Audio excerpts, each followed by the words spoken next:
안녕하세요. 저는 진짜 뭔 정신으로 지금 살고 있는 건지 여하튼 하루의 반은 넋이 나가 있다시피 한 50대의 여성입니다. 제 또래 여자분들을 보면 평소에 제가 그래왔듯 다들 활발하게 아주 바쁘게 일상들을 보내고 계시는데 말이에요. 인생이란 게 무슨 의미가 있는 걸까요, 대체? 저를 친정 여동생이라고 생각하고 그냥 너무 딱해 빠진 사람이라 치고 들어주셨으면 좋겠어요. 저는 친정 부모 복이란 건 정말 지지리도 없이 태어났어요. 엄마가 일찍 저를 두고 나가셔서 계모 밑에서 자랐거든요. 아버지는 집을 비우는 날이 많았고 아들을 데리고 재혼한 계모는 늘 저를 구박했답니다. 영순이 너는 늘 뭐 잘난 게 있다고 그렇게 입만 삐죽 나와가지고 쳐다보냐? 그럴 시간에 빨리 밥이나 차려. 네 오빠 배고프다고 난리잖아 아주. 이렇게 맨날 저한테만 모진 소리를 해대고 제 바로 위, 그러니까 2살 위에 키도 작달만한 그 오빠는 그렇게 예뻐했었어요. 아이고 우리 현준이는 어쩜 이렇게 신수가 훤하게 잘생겼드나? 누구한테 장가 갈라고? 아니지, 가면 안 되지. 그럼 애미랑 살아야지, 그제? 계모의 이런 한쪽으로 몰린 사랑을 쭉 받아온 의붓 오빠는 정말 겁도 없이 나부댔고 저를 엄청 괴롭혔어요. 툭툭 찔러대면서 돈을 뺏지를 않나 심심하면 계모에게 저를 일러 바쳐서 야단맞게 만들었답니다. 그래서 전 너무나 이 집구석이 싫어 고등학교 중퇴를 한 뒤 몰래 서울로 올라와 버렸어요. 불행이자 다행이었던 건 이들 셋이서 저를 절대 찾지 않았다는 거예요. 제가 원하지 않았던 제 가족들로부터 처음으로 독립되어 떨어져 나온 순간이었답니다. 그러고 시간이 지나 저는 작은 일부터 시작해서 조그만 회사 안에서 격리라는 입지를 다지게 되었고요. 하여간 숙에서는 어지간히 빨랐던 것 같아요. 그런데 역시나 사람을 다루는 기술이랄까? 그런 부분은 서툴러서 그런지 그렇게 일을 갈던 대상에게 또다시 한번 배신을 당하게 되었답니다. 그 대상은 바로 제가 20대 초반에 만나게 되어 결혼한 남편이었어요. 다른 분들이라고 각자 신랑이랑 마누라가 마음에 들어서 오래 사는 건 아니겠지만 저는 정말 남편 때문에 못 견딜 지경이었어요. 결혼한 지 좀 지나 딸이 태어나고 돌 무렵부터 술을 그렇게 진탕 마시더군요. 일이 바빠서 그런데 어떡하란 말이야. 영업일이 밀렸다고. 맨날 이런 상황마다 이 삐죽 나와서 노려보면 어쩔 거야. 그리고 회사에 전화해서 나 찾는 짓거리 좀 그만해. 아주 창피해 죽겠어. 남편은 영업을 핑계대고 이상한 술집에 드나들지를 않나 전혀 가정에 충실한 사람이 아니었어요. 게다가 가끔 몹쓸 물리적인 행동까지 했고 딸이 쭉 커갈수록 변하지 않는 남편의 악행들은 정말 고통스러웠답니다. 못 참게 된 저는 남편에게 이혼을 말했어요. 솔직히 나 혼자 지은이 데리고 살 자신은 없지만 당신이랑 이러고 살으니 이혼하는 게 낫겠어. 한 달에 집에 며칠이나 들어오냐? 게다가 애 앞에서 툭 하면 애 엄마를 잡아대는 당신 정말 신물나고 이제 무섭기까지 해. 나를 좀 놔줘라 제발. 사실 제 속마음이란 이런 말을 하면서도 남편이 좀 바뀌고 저를 잡아주길 바랬던 것 같아요. 그런데 남편은 끝까지 저를 실망시켰고 제가 그렇게 두려워하던 일이 저에게 닥치게 되었답니다. 까짓거 이혼해 그럼. 못할 게 뭐야? 대신 애는 당신이 키워. 나는 이혼하자고 먼저 말 안 했다. 당신이 하자고 했잖아. 가타부터 위자료니 뭐니 챙겨달라는 사치스러운 말은 하지 말고 김씨 집안이랑 좋다고 결혼할 때는 언제고 이게 어디서 지금 재산 쪽에서 가져가려고 미리 머리를 굴려. 남편은 저를 완전히 적대시하면서 뒤늦게 이혼에 찬성했고 그 와중에 만나는 아줌마가 있다는 것까지 확인을 시켜주었답니다. 잘 됐어. 당신 말고도 나랑 같이 살아줄 여자들 많으니까 제발 정리하자. 이렇게 되니까 더 못 물으겠지. 나도 물을 생각 절대 없어. 나는 수정 씨랑 아직 만나고 그런 거 아니야. 아주 순수한 회사 동료라고. 단지 당신 같은 여자랑 안 살아도 둘러볼 친구 같은 여자들이 많다는 거지. 지겨우니까 빨리 이혼해. 결국 저는 제가 말을 꺼내놓고도 쫓기다시피 하며 참 지지부진하게 이혼을 하게 되었어요. 그렇게 나와보니 그나마 그 알량한 집 쪽에어서 얻은 쬐만한 빌라뿐이었답니다. 딸아이가 초등학교 갈 때쯤 이혼을 했고 하고 나니 먹고 살기 바쁘더라고요. 지은아, 엄마 일하고 오면 너 혼자 열쇠로 집 들어올 수 있지? 엄마가 볶음밥이랑 이것저것 해놨으니까 먹으면 돼. 친구는 가급적 데려오지 말고 학원 갔다가 얌전히 집으로 그대로 와. 알았지? 적어도 딸은 초등학교 저학년까지는 제 말을 좀 들었어요. 그런데 점점 나이가 먹어 4, 5학년쯤 되니 제 말에 일일이 반항을 하고 들어먹질 않더라고요. 엄마, 나 용돈 좀 더 줘. 친구들이랑 옷 사고 밥 사 먹을 돈 없단 말이야. 핸드폰도 좋은 거 사줘. 이렇게 징징대면서 자기 요구사항을 다 말하는 딸에게 저는 지쳐서 화를 냈어요. 지나보니 저도 이 부분은 미안하게 느껴졌지만 저와 딸은 어디서부터 잘못된 걸까요? 다른 집들 딸내미는 이런 때에 엄마 위로라도 해주었을까요? 지은이 너는 말이 되는 소리래? 엄마가 지금 아침 저녁으로 얼마나 힘들고 바쁜 줄 알아? 새벽에 대리운전까지 해가면서 생활비 벌고 네 학원비에 더 좋은 곳으로 이사 가려고 아주 죽겠다 정말. 엄마 보험이라는 게 우습게 보여? 평소 같았으면 이런 말에 시큰둥해졌을 딸이 날석에 받아치더라고요. 내가 엄마 보고 그렇게 일하라고 했어? 왜 나한테만 화를 내? 맨날 나만 보면 돈 없다 죽겠다 소리하고. 그럴 거면 나 왜 나왔어? 왜 나왔냐고? 왜 엄마 마음대로 낳아놓고 키울 돈 없다 너 때문에 억지로 사난다 소리래? 지나보면 이런 말을 심어준 제 잘못이 컸나 싶기도 합니다만 냉정하게 말해서요. 이런 말을 들었던 딸들이 다 그렇진 않잖아요. 이제부터 제가 할 이야기를 듣다 보면 뭔가 좀 이상한 부분들을 발견하게 되실 거예요. 저는 딸과의 얘기에서 심히 충격을 받았고 그간 하던 일들을 조금 줄여 다시 작은 회사에 취직하게 되었어요. 제가 이혼해서 홀로 딸을 먹이는 사정을 아는 지인이 소개해 준 거예요. 너 혼자 진짜 용 쓴다. 나는 너처럼 못할 것 같아. 아무튼 이 회사는 그래도 다들 비전 있고 발 넓은 사람들이 많아.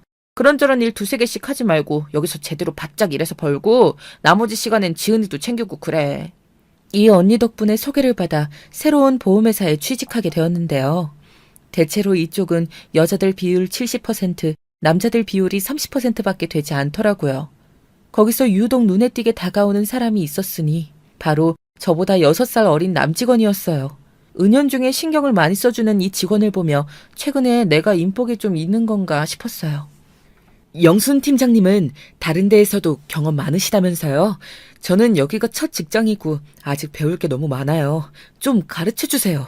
이 남직원 이름은 정세훈이었는데 자기보다 6살 훌쩍 많고 애까지 키우는 저한테 엄청 살갑게 대해주었어요.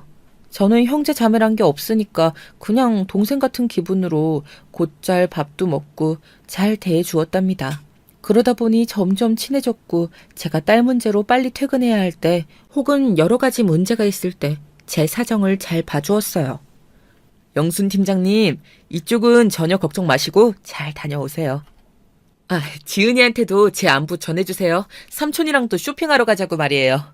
이렇게 어느새 저의 일상 안에 슬쩍 스며들어와서는 무척 친해지게 되었는데요.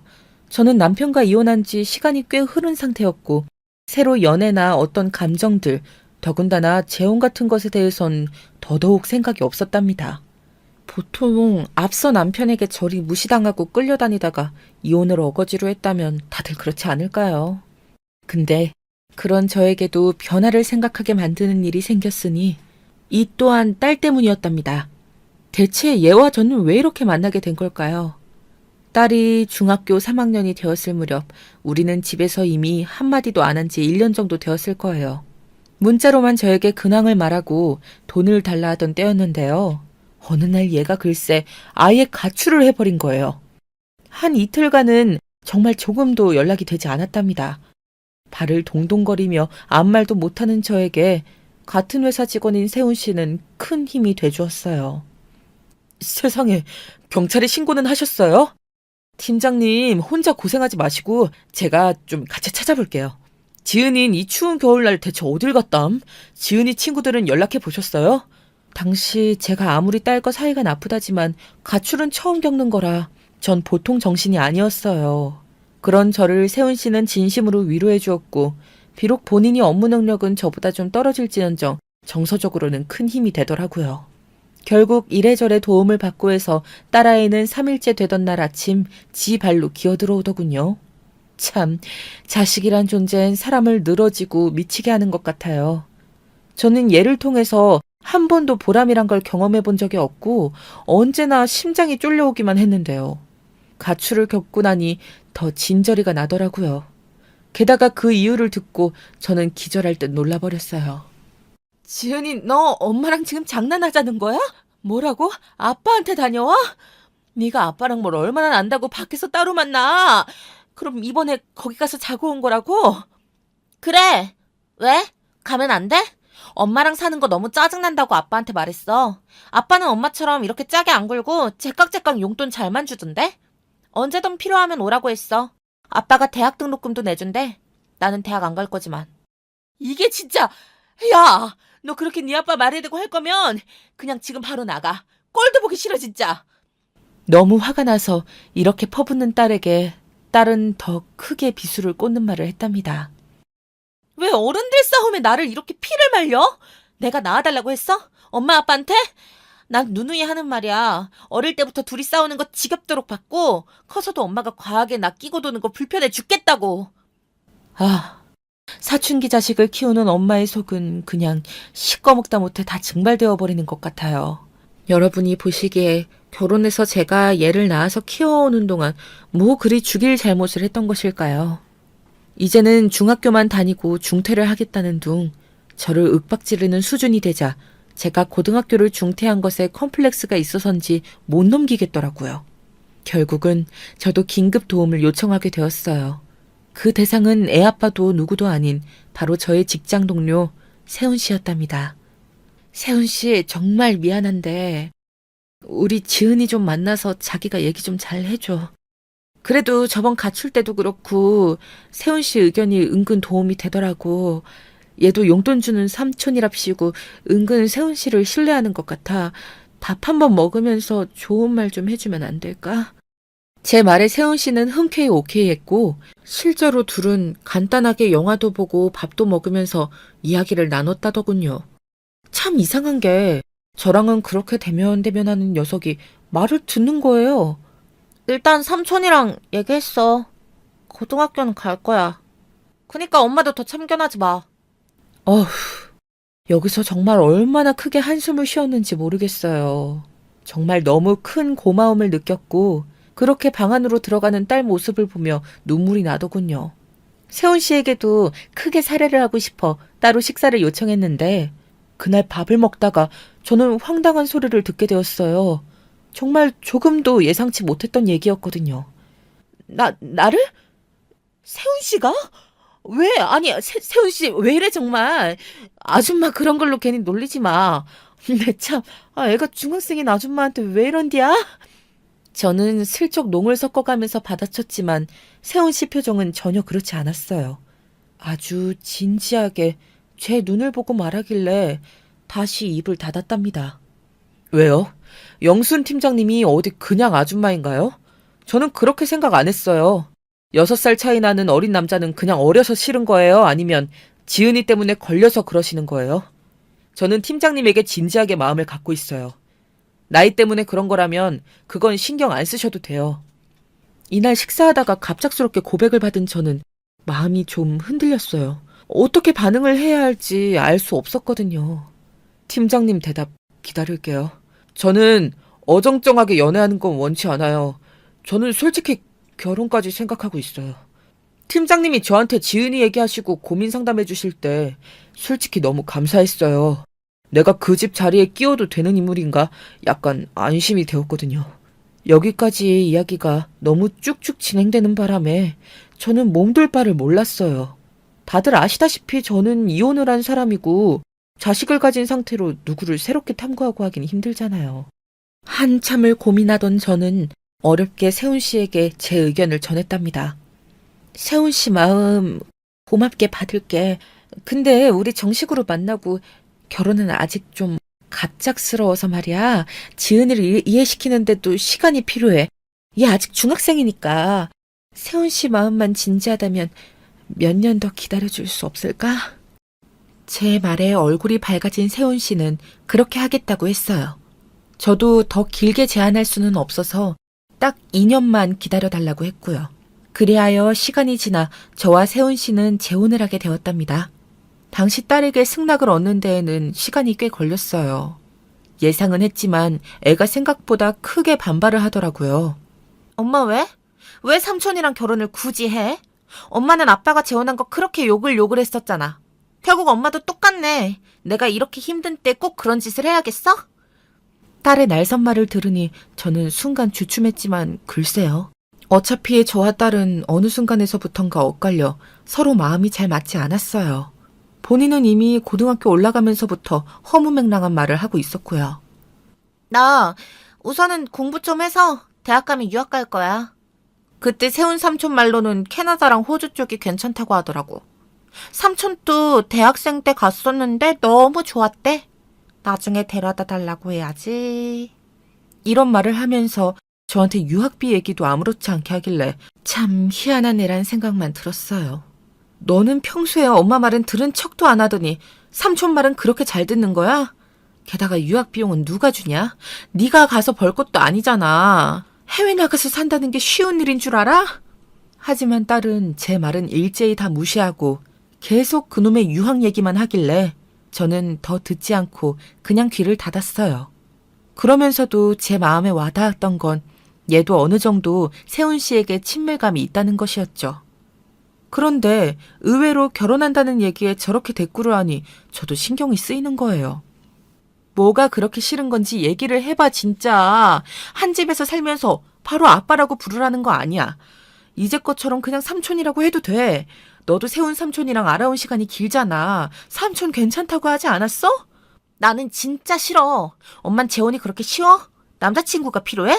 아빠랑 엄마 결혼 생활 그렇게 진저리가 났다면서 또 결혼이 하고 싶냐고. 하지만 저도 참 뭐랄까. 이때 오기가 생기더라고요. 다른 그 누구보다 딸에게 억울한 심정이 일어났던 것 같아요. 왜냐면 전 남편은 얼마 지나지 않아서 금방 재혼을 했거든요. 자기가 만나던 그 아줌마라는 여자와 재혼을 했고 심지어 그렇게 제 딸과 셋이서 만난 적도 있었어요. 저는 거기에 분노를 했던 적이 있었고요. 너는 참 이상하다. 네 아빠랑 재혼한 아줌마 나란히 셋이 보고 왔지. 네 아빠는 재혼해도 되고 왜 엄마는 안 된다는 거야. 이유나 좀 들어보자. 그러자 딸은 말도 안 되는 이유를 들먹거리며 저에게 상처를 줬고 저는 이제 더 이상 딸아이에게 이런 부분으로 밀리고 싶지 않았어요. 아빠는 내가 훨씬 어릴 때 재혼했잖아. 엄만 내가 다 알 거 알고 분별할 줄 아는데 굳이 재혼을 꾸역꾸역 한다는 거고 이런 게 전혀 나에 대한 배려가 없다는 거야. 이 말까지 듣고 기가 막힌 저는 딸에게 한 가지 선포를 하게 되었어요. 이 말에 딸은 한층 더 표정이 굳었지만 저는 흔들리지 않았답니다. 너 엄마한테 말 그렇게 하는 거 아니야. 네 아빠가 너 어릴 때 재혼한 이유는 너를 어릴 때 포기하고 나한테 넘겼고 본인은 자유로운 몸이 되었기 때문이야. 너 없고 여기저기 신세져가며 힘들게 키운 엄마가 네 마음에 안 든다고 해도 암만 내 자식이라지만 엄만 그런 태도를 용서할 생각은 없어. 그러자 딸은 움찔거리면서도 더 할 말 있으면 해보란 투더군요. 그래서 제 결심을 말했어요. 우리 너무 서로 괴롭게 살지 말자. 수년간 너랑 다투면서 보람도 없는 삶을 살면서 엄만 너무 지쳤어. 네가 원하는 대로 이 집 사는 동안 밥도 먹여주고 용돈도 줄게. 20살 되어 캐나다로 유학 가겠다면 비용도 어느 정도는 대줄게. 그런데 더 이상 엄마한테서 많은 것들을 제한하고 못되게 굴지 마라. 무슨 말인지 알아? 여기서 딸은 눈을 크게 뜨면서 제가 일반적인 결심으로 하는 말은 아니란 걸 눈치챘어요. 그래서 둘 사이 냉전은 더더욱 심해졌고 참 슬프게도 저는 이게 이미 익숙해졌거든요. 그냥 더 생각지 않으려 했어요. 몸과 마음도 너무 지쳐있고 저도 누군가에게 기대고 싶었거든요. 그리하여 재혼을 하게 되었고 이때 저의 결정을 축하해준 건 옆에 있는 친구 한 명뿐이었답니다. 솔직히 그다지 축복받지 못한 결혼이었어요. 저를 이 회사에 소개시켜 주었던 아는 언니조차 뭐라 했었거든요. 그 회사 내가 소개시켜주고 너가 오래 다니긴 했지만 그래 마음에 맞는 사람이 생길 수도 있지. 근데 나이 차이가 6살이라고? 가만 보자. 지은이랑은 14살 차이일 거 아니야. 말 그대로 진짜 막내 삼촌뻘이네. 내가 편견이 있는 건진 모르겠는데 그렇게 느낌이 좋은 출발은 아니야. 이 말을 들으니 저도 더 기가 죽고 뭔가 눌리는 느낌이 들더라고요. 하지만 이제 와서 다 뒤엎고 싶지 않았어요. 언니 말도 맞아. 나도 고민을 몇 년간 했어. 근데 지은이는 이제 학교 졸업하면 유학 보내려고. 내가 일부러 보내는 게 아니라 본인도 생각이 있었어.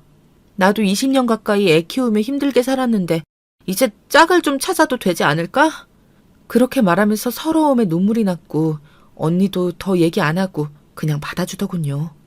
당시 세훈 씨의 집에도 허락을 받는 것이 쉽지 않았는데 결혼하기 위해 꽤 매운말을 들어야 했어요. 인사드리러 갔을 때도 꼬치꼬치 물어보시는 세훈 씨 어머니와 누나의 질문에 조금 시달렸답니다. 진즉 우리 세훈이한테 얘기 듣긴 했었는데 나는 곱게 보는 마음은 아니야. 그쪽도 자식 있으니까 알 거 아니야. 자식이기는 부모 없다고 하니까. 말만한 딸내미 키우는 애 엄마랑 재혼하는 거 봐주는 거라고. 얘 한창 창창할 나이인데 그쪽이 알아서 거절해주면 안 되는 거였어? 이 말에 저도 가슴이 쿵했지만 이제 남편이 된 세훈 씨, 그러니까 제 남편은 이 부분을 열심히 감싸주더라고요. 엄마, 내가 좋다고 하잖아. 결혼을 했었던 여자건 안 했던 여자건 내가 하고 싶으니까 선택한 거야. 이 사람 아니면 나는 평생 결혼 안 해. 그래도 괜찮아? 이렇게 쐐기를 박는 세훈 씨로 인해 분위긴 차가워졌고 겨우겨우 정말 못 이겨 허락을 받긴 했어요. 저도 충분히 예상했던 상황이기에 받아들였고 따로 결혼식을 올리진 않고 호텔에서 가볍게 축하한 다음 셋이 한 집에 살게 되었답니다. 그런데 참 저는 시어머니라는 존재랑 뭔가 뗄래야 뗄 수 없는 존재 같아요. 지금 생각해보면 혼자 살아야 했는데 괜히 결혼이란 걸 해가지고 이렇게 된 걸까요? 전 남편과 시댁도 극성이었는데 재혼한 시댁도 참 만만치가 않더라고요. 안 그래도 미니 시어머니나 다름없는 딸과의 관계에서도 고통받는데 말이에요. 세훈 씨는 저에게 무척 잘해주었지만 계속해서 우리 집에 드나들기 원하는 자기 어머니를 거절하질 못했어요. 저기 여보, 우리 어머니가 이번 주에 집에 오고 싶으시다는데 그래도 될까? 나 어떻게 사는지 너무 궁금하다고 하셔서 지은이한텐 내가 좀 설득을 할게. 이때만 해도 저는 죄송한 마음을 어느 정도 갖고 있었어요. 저도 뻘쭘해서 어머님께 연락도 잘 못하고 있었는데 그 부분에 불만이 많으셨더라고요. 그래서 초대했는데 이게 웬걸. 정말 너무 당황스러웠어요. 아무리 우리 세훈이가 여기 들어와서 산다지만 그쪽은 진짜 우리 집에 잘해야 해. 어디서 이런 멀끔한 어린 청년이랑 만날 수 있겠어. 어디 보자. 그래, 안녕. 나 여기 이 아저씨, 아니 삼촌네 엄마야. 할머니라고 해야 되나? 어머니는 갑자기 방에서 불쑥 나온 제 딸을 보더니 못마땅한 얼굴로 인사를 하시더라고요. 그러면서 대놓고 집안 살림살이들을 돌아보시면서 하나하나 둘러보시고 트집을 잡으시는데 머리가 아프더라고요. 애 놓고 이혼한 게 언제요? 그런데 이렇게 번듯한 집에 살아? 애 아빠랑 계속 연락하는 건 아니고? 돈이라도 뭐 얼마나 받았길래. 그리고 우리 세훈이랑은 천년만년 살 거야 정말? 지금이라도 못하겠으면 말을 해. 혼인신고 그까짓 거 2번도 하고 3번도 하고. 엄마. 그만하고 식사하세요.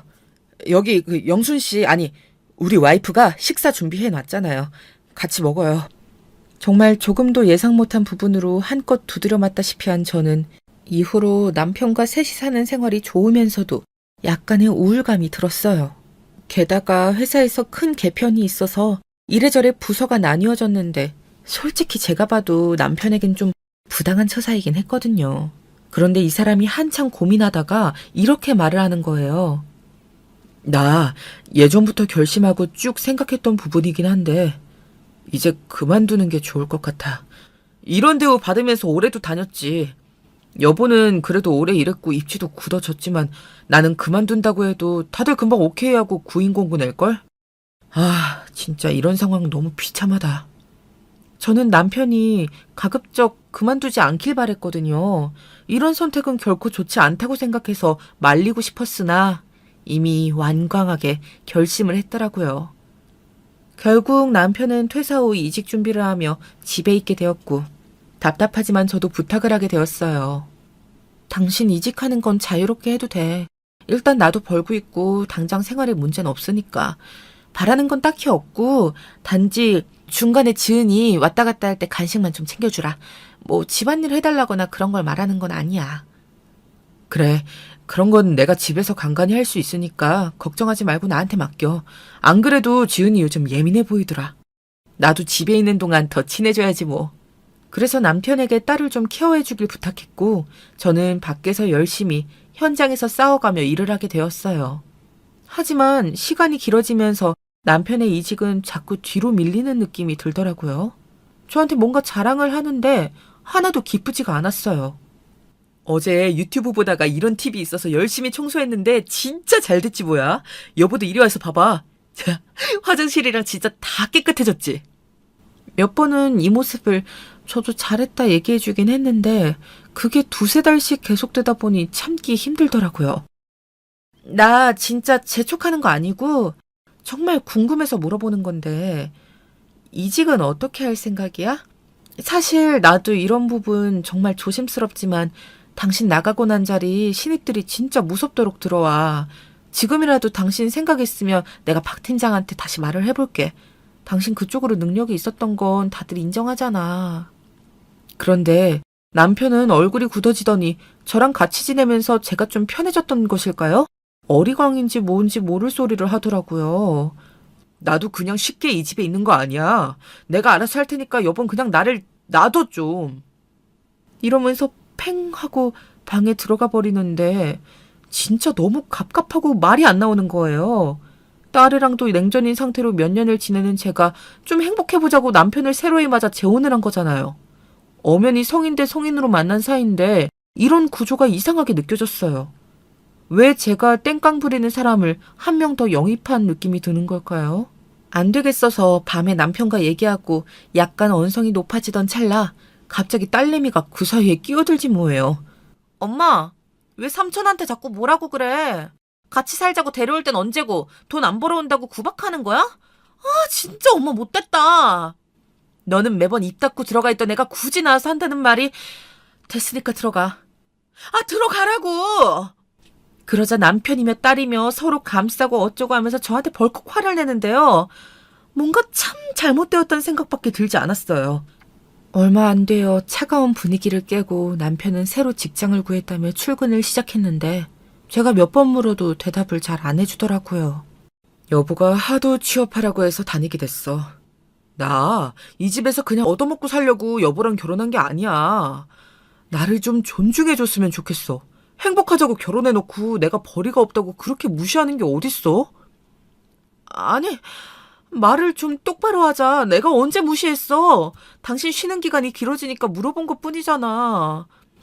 그런데 묘하게 우리 사이는 뒤틀리기 시작했고 차라리 결혼하기 전 몇 년간의 교제가 훨씬 더 배려심 많고 이해관계에 있지 않았나 싶은 거예요. 저도 참 미련했던 것 같아요. 아니면 재혼에 바라는 게 너무 많았던 걸까요? 이 사연을 들으시는 분들 중 재혼 가정이 있으실 텐데 사실 그런 분들의 의견이 너무 궁금하더라고요. 아무튼 저는 재혼할 때도 쉽지 않았지만 하고 나서도 힘들었어요. 그 와중에 딸은 어느덧 고3이 되었고 공부한답시고 거의 집 밖으로 돌기만 하더라고요. 그리고 남편은 생활비라고 저에게 같이 얼마씩 주었는데 여기서도 저는 좀 반감이 들었어요. 당신은 왜 급여 명세서 오픈을 안 해? 정말 200만 원대만 월급이 있는 거야? 그전에는 400 가까이 받았었잖아. 나는 이렇게 완전히 다 오픈을 해서 여기서 세세하게 명목을 나누고 사용하기로 했는데 회사에서 따로 떼올 수는 없어? 전 아주 당연한 요구를 했다 싶었지만 남편은 또 묘하게 자존심을 내세우며 화를 내는 거예요. 내가 중간에서 떼먹기라도 하고 줄까봐 그래? 아니라고. 진짜 돈 가지고 이렇게 치사하게 구는 거 너무 싫다. 그러면서 뒤이어 나온 말은 저를 너무나 피로하고 충격에 빠지게 만든 말이었어요. 이럴 거면 결혼하지 말걸. 그냥 만나기만 할 걸 그랬어. 지친다 정말. 사실 이 생각은 남편만 한 게 아니라 저 역시도 몇 번이나 그때 오가던 생각이었지만 입 밖으로 내뱉는 건 아니라고 봤거든요. 그러면서 남편은 어느 순간부터 슬슬 집에 늦게 들어오고 연락도 잘 안 되기 시작했어요. 어디야? 지은이 오늘도 독서실 가서 늦게 온다고 하고 나 장 봐와서 먹을 것 좀 했어. 어머니도 갖다 드리고 같이 먹자. 아, 오늘 일 늦을 것 같아. 새벽에 들어갈 것 같은데. 먼저 자도 될 것 같네. 그럼 끊을게. 진짜 갑작스러울 정도로 이렇게 차가워지고 밖으로 돌기 시작한 남편을 보며 저는 뭘 하는 게 좋은 걸까요? 뒤늦게 저도 후회가 되고 다 식은 밥을 두고 딸과 남편을 기다리다 잠들게 되었어요. 몇 번 화해해보겠다고 자꾸 부대끼는 제 시도를 야멸차게 밀어냈고 나중에 가서는 엄청 크게 싸우게 되었답니다. 당신 진짜 이게 뭐야? 이게 부부가 같이 사는 모습이 맞아? 이렇게 늦게 들어오고 연락도 안 되고 어디 있다 온 건지 말도 안 해주고 출근도 안 하는 것 같고 이게 뭐냐고. 저도 이땐 이성을 잃었다시피 해서 딸아이가 방에 있는데도 남편과 큰 소리로 싸우게 되었어요. 그나마 다행이었던 건 딸이 방문 열고 뭐라 하지는 않았다는 건데요. 남편은 제 말도 듣지 않고 그대로 나가서 대략 일주일가량 집에 들어오질 않더라고요. 저에겐 그 일주일이 너무 지옥 같았고 많은 결심을 했다가 지웠다 하게 만드는 날들이었어요. 고심 끝에 겨우 통화가 된 남편에게 이렇게 말을 전했어요. 나 많이 생각하고 고민했는데 이건 연애하다 헤어지고 하는 그런 싸움이 아닌 것 같아. 내가 잘못한 것 같아.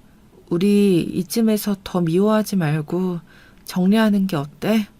말을 하면서도 저도 무척 떨렸지만 희한하게도 이 말을 하면서 더 제 마음이 확실해지더라고요. 제 말에 남편도 곧장 대답을 했어요. 나도 그 생각만 했어, 요즘. 더 길게 얘기 안 하고 곧 짐 가지러 갈게. 오늘까지만 비밀번호 바꾸지 말아주라. 결국 남편은 제가 없는 동안 집에 와서 자기 짐들을 싹 다 챙겨서 나갔고 그렇게 우리는 이혼까지 정말 무덤덤하게 이르게 되었어요. 딸의 고3 시기와 겹쳐 저도 직장에서 중요한 시기에 올라있고 게다가 큰맘 먹고 했던 결혼이 깨지게 되었어요. 딸에게 이 사실을 알렸더니 아주 덤덤하게 말하는 거예요. 나보고 어쩌라는 거야? 엄마가 하나부터 열까지 다 정해놓고 하고 싶은 대로 했었으면서 난 몰라 이제 나한테 뭐 얘기하지 마. 정말 주먹이 우는 걸 겨우겨우 참아가며 저는 고된 나날들을 보냈어요. 집을 이사라도 가야 되는 게 아닌가 싶을 정도로 남편이 그리운 건 아닌데 그냥 누가 살던 흔적이 사라지니 볼 때마다 허하고 괴롭더라고요. 그러던 때에 딸은 수능을 보고 대학에 들어갔고 한 반년쯤 지났을까요? 슬슬 자기 앞길을 결정하더군요. 엄마가 그때 분명히 말했어. 엄마 재혼하는 거 입 다물고 가만히 있으면 나 유학 가는 거 조용히 지원해준다고 했었지. 나 결정했으니까 빨리 해결해줘. 이미 유학학원 가서 자료 다 갖고 왔으니까 한번 봐봐. 그러면서 딸은 캐나다에 있는 학교들 자료를 갖고 왔더라고요. 제가 분명히 약속하기도 했고 더 지체할 수는 없는 문제였어요. 얼핏 스쳐가는 캐나다 유학 얘기는 딸이 중학생 무렵 때부터 입버릇처럼 했던 말이었으니까요. 그리하여 지원을 해주어 보내었고 저도 한번 같이 들어가서 집 사는 거 보고 하다가 다시 한국으로 들어왔답니다. 이 기집애는 어쩜 그렇게도 저한테 정 하나도 없이 아주 당당한 물주 부리듯이 구는지 모르겠어요. 여기 알바도 할 수 있다고 하지만 나 아직 그럴 실력 안 되는 거 엄마도 알잖아. 적어도 몇 년간은 계속 엄마가 다달이 용돈 보내줘야 돼. 일단은 여기 계속 있다가 눌러 살 수도 있고 다시 한국 들어갈 수도 있어. 그러면서 저한테 아예 정한 액수를 들이대면서 용돈을 달라 하기에 저도 딱 잘라 말을 했어요. 웃기지 마, 너. 자꾸 너를 낳은 것 같다가 무슨 내가 죄라도 지었고 뭔가 청구를 해야 하는 마냥 하는데 이제 너 성인이야.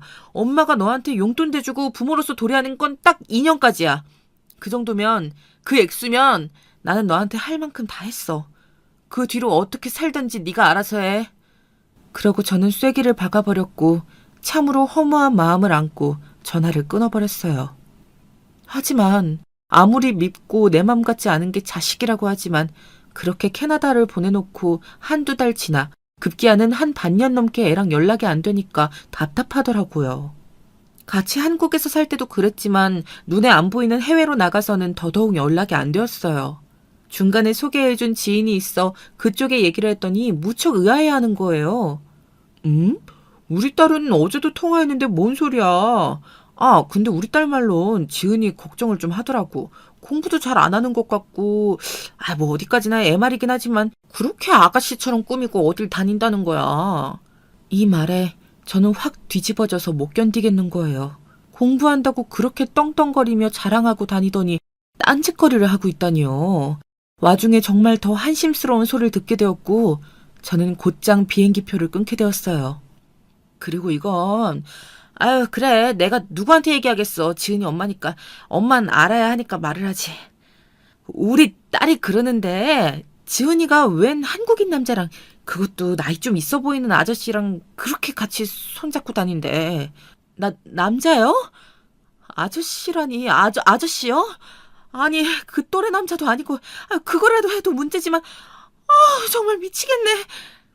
딸내미가 웬 늙으스레한 남자랑 같이 다닌다고 하는 말이 나오고 심지어 한국인이라니.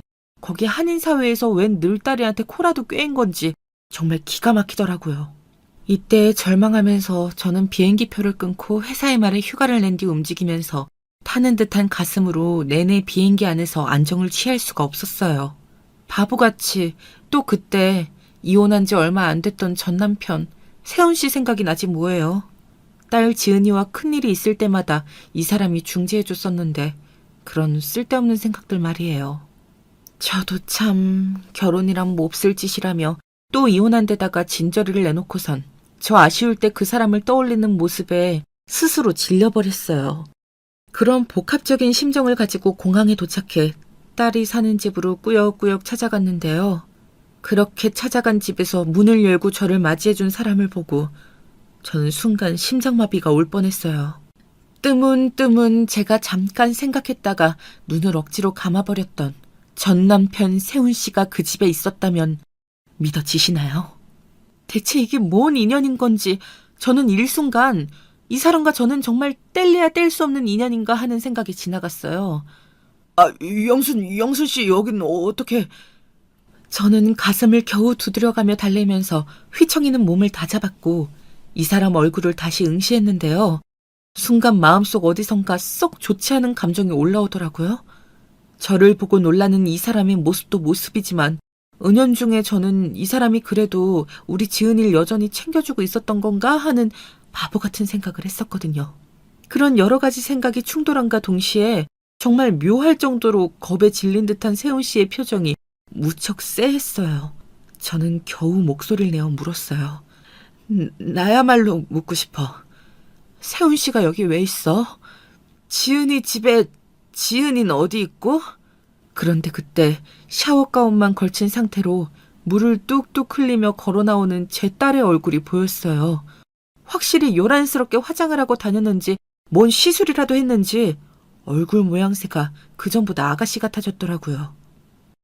그건 둘째치고 저 차림에 엄연히 남녀인 둘이 이 집에 왜 있는 거였을까요? 엄마?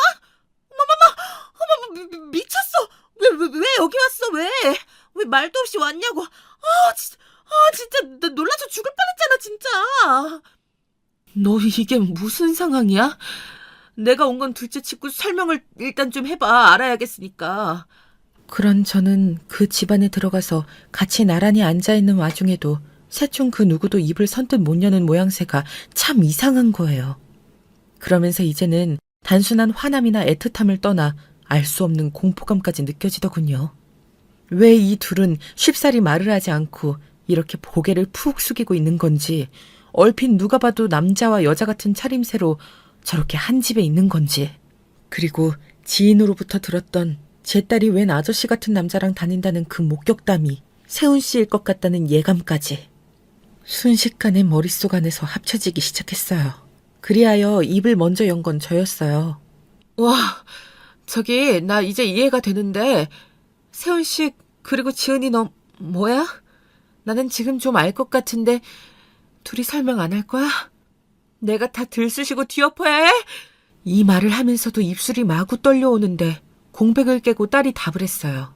제 머리를 아주 있는 힘껏 내려치는 말을. 눈동자 하나 안 깜빡이고 말하더군요. 결혼했어? 넌 내가 말을 좀 알아먹게 하라고. 결혼? 결혼이라니. 결혼 몰라? 딴딴따단 웨딩 결혼했다고. 나랑 세훈 씨랑 결혼했어? 저는 이 단어를 제대로 받아들이기 힘들어 눈을 찌푸렸고 그 옆에 앉아있는 세훈 씨 얼굴을 확인도 못한 채 충격에 빠져 있었어요. 그런데 쉴 틈 없이 딸은 공격을 해오더군요. 저기 말 나온 김에 그냥 다 말할게. 나랑 세훈 씨랑 여기서 조촐하게 결혼식 올렸어. 그리고 그게 왜? 엄마 삼촌이랑 이혼했잖아. 하고 시간도 좀 지났잖아. 진짜 남편도 뭣도 아니고 나랑 핏줄이 섞인 것도 아니고 엄마랑 삼촌이랑 부부 아니 그런 것도 아니지 솔직히. 그냥 같이 산 거 뭐 몇 년이나 돼? 문제될 게 있어? 저는 그때 곧장 딸의 뺨을 날렸고 날린다는 행위를 인식도 못한 채 어느새 딸의 얼굴은 돌아가 있고 제 손은 쩌릿하게 아려왔어요. 그제사 세훈 씨는 딸을 맞고 감쌌고 계속 고개를 숙이고 바들바들 떨고만 있더군요. 그러자 딸은 울며 고개를 쳐들고 계속 바락바락 따지는 거예요. 왜 때려? 엄마가 나한테 해준 게 뭐가 있는데. 낳아놓고 맨날 화만 내고 짜증만 내고 엄마 아빠 사랑 못 받고 자란 나한테 이 사람만큼 나한테 진심으로 사랑을 준 사람은 없어. 지금 질투해 엄마? 엄마가 돼가지고 딸한테? 진짜 추하다 엄마. 저는 이때 손을 한 번 더 높이 쳐들었다가 순간적으로 무릎부터 꿇려지며 주저앉게 되었어요. 진짜 기절하기 직전이었고 이러다 사람이 극렬한 스트레스로 인해 죽을 수도 있겠다 싶더군요. 허나 그 순간도 세훈 씨, 그 인간은 끝까지 제 딸아이 뒤에 숨어 제 눈은 감히 쳐다보지도 못하고 옆으로만 고갯짓을 하고 있을 뿐이었어요. 저는 자세한 걸 더 묻고 싶지도 언제부터 얼마나 어떻게 된 사이인지 그런 거 물어보고 싶지도 않았어요.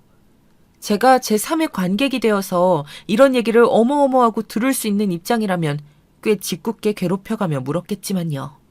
그대로 저는 산송장처럼 기어나와서 예약해둔 호텔에 가서 누웠고 그때 열이 정말 온몸 들끓듯이 났던 것 같아요. 새벽에 몇 번이나 깨고 토악질을 하고 바닥을 기어다니고 열로 또 기절해 있다가 하기를 반복했고요. 그러다가 겨우겨우 정신이 들어 돌아가는 티켓을 당겨 비행기를 탔어요. 너무 어이가 없는 건 생전 저한테 먼저 연락도 살가운 말도 할 줄 모르던 딸년이란 작자가 제가 인천공항에 도착했을 무렵 문자를 하나 보내두었더군요. 저는 그 화면을 보며 침을 뱉고 싶은 심정이었어요. 엄마 잘 갔어? 엄마 화난 거 알겠는데 나도 이제 애가 아니야. 더 이상 그런 식으로 간섭하고 이렇게 막 찾아오고 그러지 않았으면 좋겠어. 알아서 잘 살아갈 테니까 나 좀 자유롭게 해줘. 저는 이 문자를 보고 캐나다에서 그 둘을 마주하고 시달리며 비행기 타고 한국에 오기까지 수많은 생각 속에 내린 결론을 드디어 찾아냈어요. 우선은 그 결론을 안고 집으로 돌아와 한 이틀 정도 더 알아누웠던 것 같아요. 딸과 세훈 씨, 그 둘은 그 뒤로도 연락 한 통 없었고 사실 연락이 더 온다고 해도 문제인 상황이었고요. 어디 상담할 수도 없는 이 바보 천치 같고 세상 수치스러운 이 이야기를 계속 담고 속으로 앓던 전 3일째가 되어 행동하게 되었어요. 저기 지은이가 알아서 자기가 돈 벌고 생활하겠다고 해서 나는 지원을 끊으려고 해. 언니가 집주인이랑 얘기해주고 그렇게 좀 전환해줘라.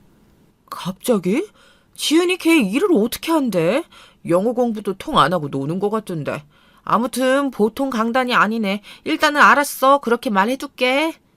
그리고 저는 딸의 캐나다 생활을 위해 재정적으로 관련된 모든 것들을 단번에 가위로 종이 자르듯 아주 싹둑 정리했어요. 자유롭게 해달라는 딸에게 경제적으로도 자유를 주고 싶더군요. 물론 가능하다면 호적에서도요.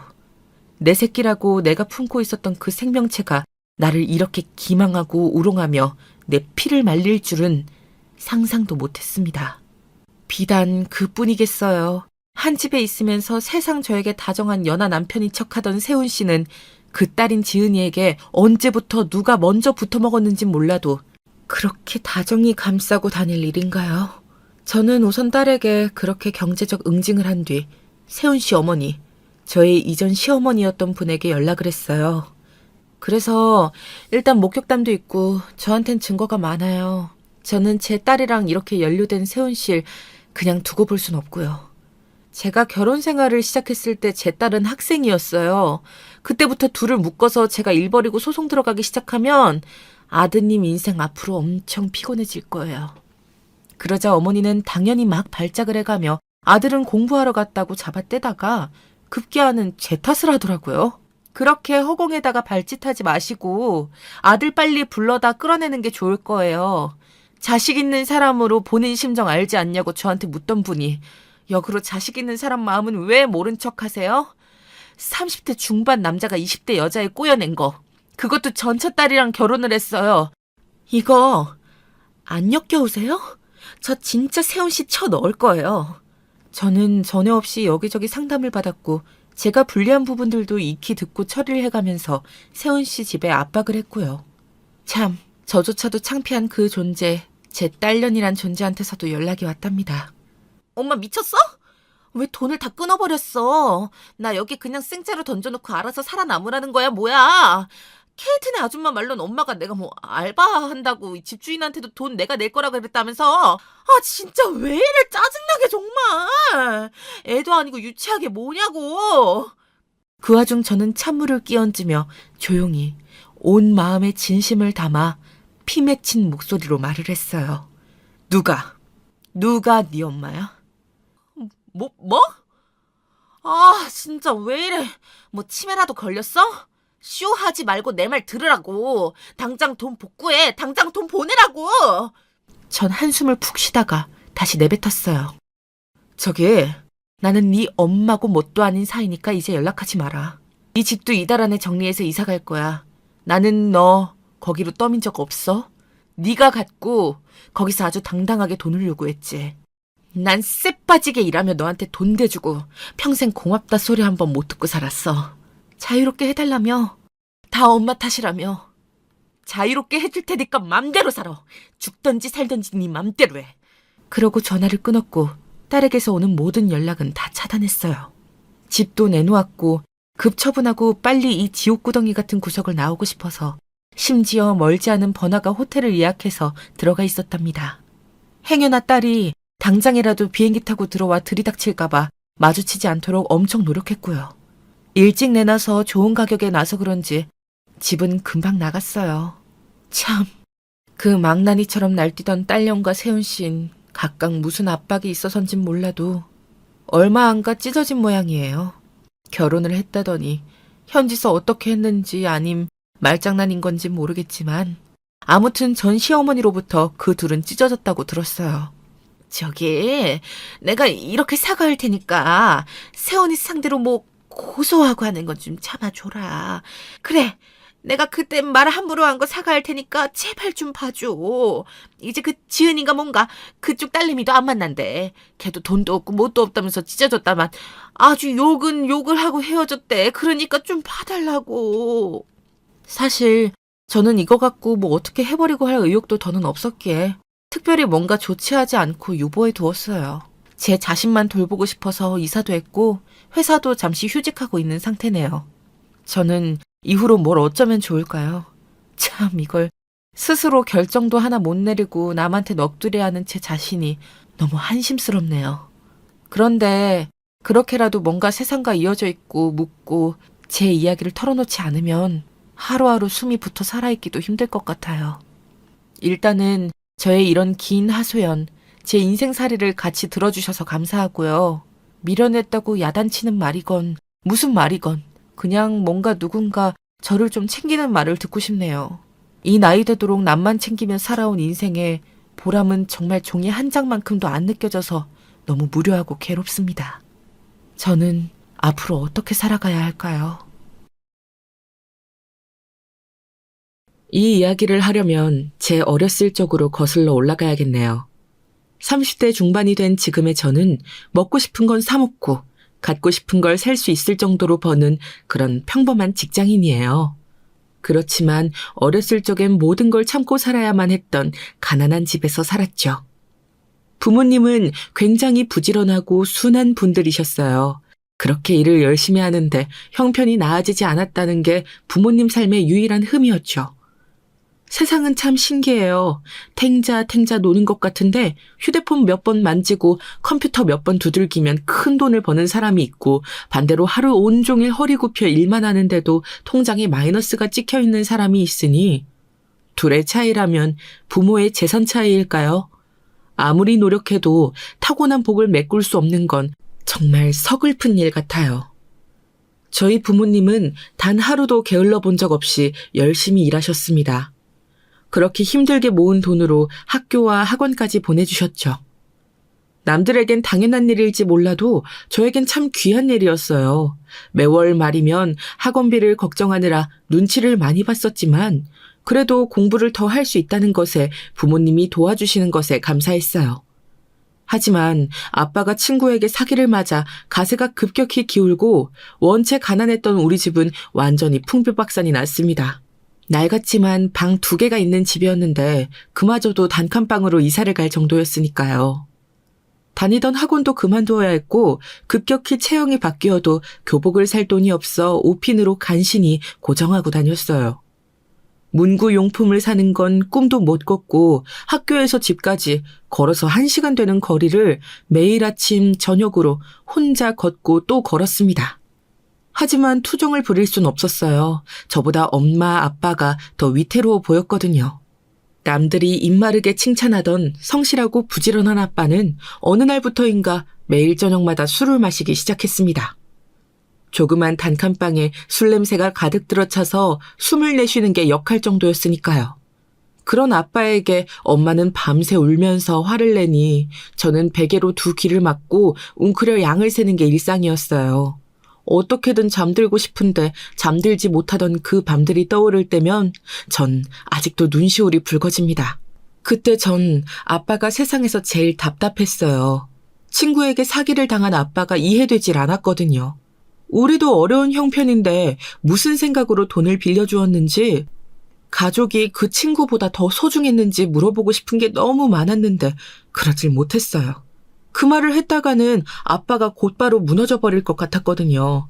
이미 충분히 자책하고 있었어요. 아빠는 툭하면 자신의 머리를 때리던 걸 심심치 않게 볼 수 있었고 아빠의 뒷모습은 언제나 금방이라도 쓰러질 듯 비틀거렸죠. 마음은 너무 힘들지만 나까지 아빠를 괴롭히지 말아야겠다는 생각이 컸어요.